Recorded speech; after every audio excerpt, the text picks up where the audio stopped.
빌라왕 들어보셨죠? 한 사람이 빌라 몇천 채를 가진 빌라왕과 전세 사기가 논란이 되었었죠.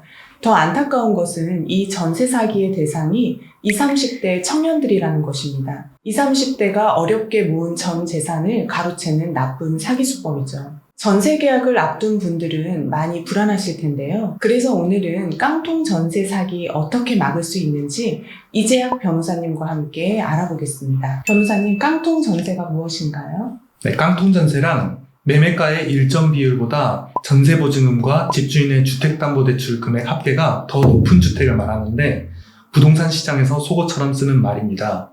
여기서 매매가의 일정 비율에 대해서는 70%를 말하는 사람들도 있고 80%를 말하는 사람들도 있습니다. 예를 들어 집값이 5억 원인데 임대인이 대출을 2억 원을 받았고 임차인의 보증금이 2억 원인 경우 집값의 80%가 타인의 돈인 것이죠.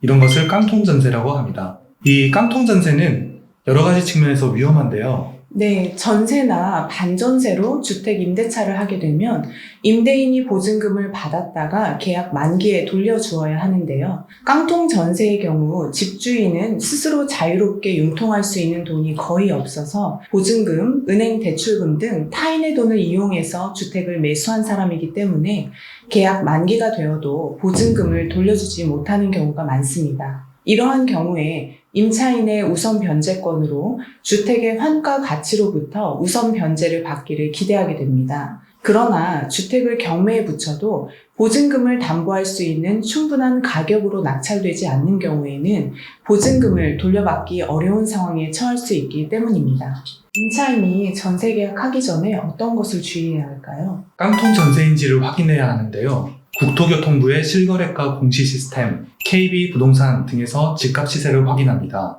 만약에 내 보증금이 5억 원인데 집값이 5억 3천만 원이 되어서 보증금이 집값에 맞먹는 수준이라면 최대한 피해야 됩니다. 즉, 적정 시세를 확인해서 전세보증금과 담보대출금을 합한 금액이 집값의 70에서 80% 이내인지 확인하십시오.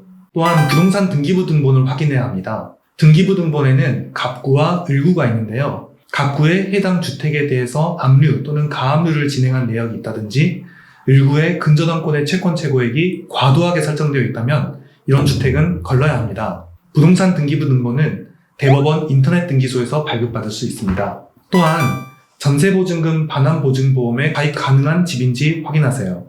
이 보험은 보증금의 반환을 책임져주는 상품인데요. 깡통주택인 경우는 물론 처음에는 깡통주택이 아니었다가 집값이 하락하는 경우에도 깡통주택이 될 수가 있는데 미리 보험에 가입한다면 이러한 경우에 보증금을 잃는 위험에서 벗어날 수 있습니다. 이와 관련해서 건축물 대장을 확인해서 건축물 대장상의 용도가 주택인지를 확인해야 됩니다. 건축물 대장상의 용도가 주택에 해당되어야 나중에 허그의 전세보증금 반환보증 계약을 신청할 수 있기 때문입니다. 건축물 대장은 정부 24에서 발급받을 수 있습니다.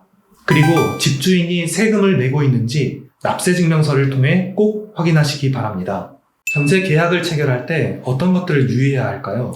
네, 임대인의 신원 확인은 필수입니다. 임대인의 신분증을 확인해서 본인인지 확인하고 등기부 등본상의 소유자와 정보가 일치하는지도 확인해야 합니다. 만약 대리인과 계약을 체결하는 경우라면 대리인의 신분증과 위임장을 꼭 확인하세요. 또한 전세 보증금은 반드시 임대인 명의의 통장에 지급해야 합니다. 만일 임대인의 요청에 의해 대리인의 계좌로 입금하는 경우라면 특약사항에 이러한 내용을 명시하세요. 또한 공인중개사가 정상 영업 중인지를 확인하세요. 미등록이나 영업 정지된 중개사를 통해 계약을 하면 사고가 났을 때 보상받기 어려울 수 있습니다. 이는 국가공간정보 포털에서 확인할 수 있습니다. 열람 공간에 들어가서 부동산 중개업 조회 메뉴를 클릭하면 지역, 사무소 상호, 공인중개사 이름, 전화번호를 입력할 수 있고 이를 통해 등록 번호와 중개업자 여부를 확인할 수 있습니다. 개업 공인중개사는 보증보험이나 공제상품에 가입해야 하고 공인중개사의 과실이나 고의로 계약자가 금전적 피해를 입었을 때 손해를 보증한다는 내용을 담은 부동산 공제증서를 발급하게 됩니다. 따라서 이 증서도 꼭 받아야 합니다. 마지막으로 특약사항에 이러한 내용을 추가하면 좋습니다. 임차인이 주택을 인도받아 대항력을 갖추기 전까지 임대인은 근저당권 등의 권리 설정을 하지 않겠다는 내용. 보증보험 가입 등 보증금의 보호에 대해 임대인이 협조하겠다는 내용입니다. 전세 계약을 체결한 직후에 해야 할 일은 무엇이 있을까요? 임차인이 대항력과 우선 변제권을 갖추기 위해서는 인도, 즉 실거주, 그리고 전입신고, 확정일자가 필요한데요. 확정일자는 행정복지센터, 구주민센터나 등기소, 대법원 인터넷 등기소에서 받을 수 있는데 최근에 시행되고 있는 임대차 신고제로 인해 임대차 계약을 신고하면서 임대차 계약서를 제출하면 자동으로 확정일자가 부여됩니다. 확정일자는 이사 전에도 임대차 계약서만 있으면 발급받을 수 있으니 계약서를 작성한 날에 바로 발급받아도 됩니다. 그리고 전세보증금 반환보증보험에 가입합니다. 이것은 전세계약 종료 시에 임대인이 임차인에게 반환해야 하는 전세보증금의 반환을 책임지는 보험상품인데요. 전세계약 기간의 2분의 1이 경과하기 전까지 가입이 가능합니다. 그리고 수시로 집의 등기부 등본을 확인해서 변동사항이 있는지 알아두는 것도 좋습니다. 최근에 깡통주택 말고도 신탁된 부동산에 대한 문제들이 있는데요. 신탁은 임대인이 주택을 비롯한 자신의 부동산을 전문가에게 맡기는 것을 의미하는데요.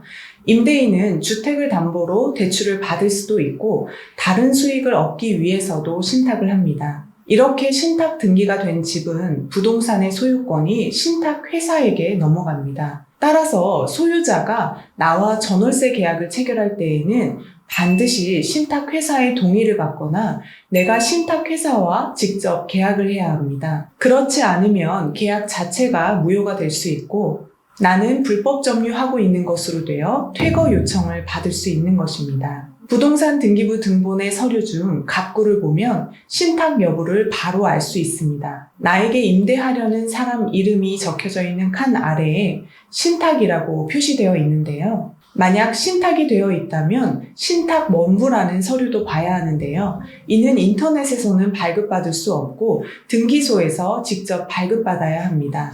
이 서류를 통해 누구에게 부동산을 임대해줄 권한이 있는지 해당 부동산을 담보로 받은 대출을 확인할 수 있습니다. 참고로 허그 안심 전세 앱을 통해 시세 정보, 악성 임대인 여부, 체납 여부 등을 확인해 볼 수 있다고 하니 알아두시면 좋을 것 같습니다. 오늘은 전세 사기와 관련해서 설명드렸는데요. 이와 관련해서 도움이 필요하시면 상담 전화로 문의 주세요.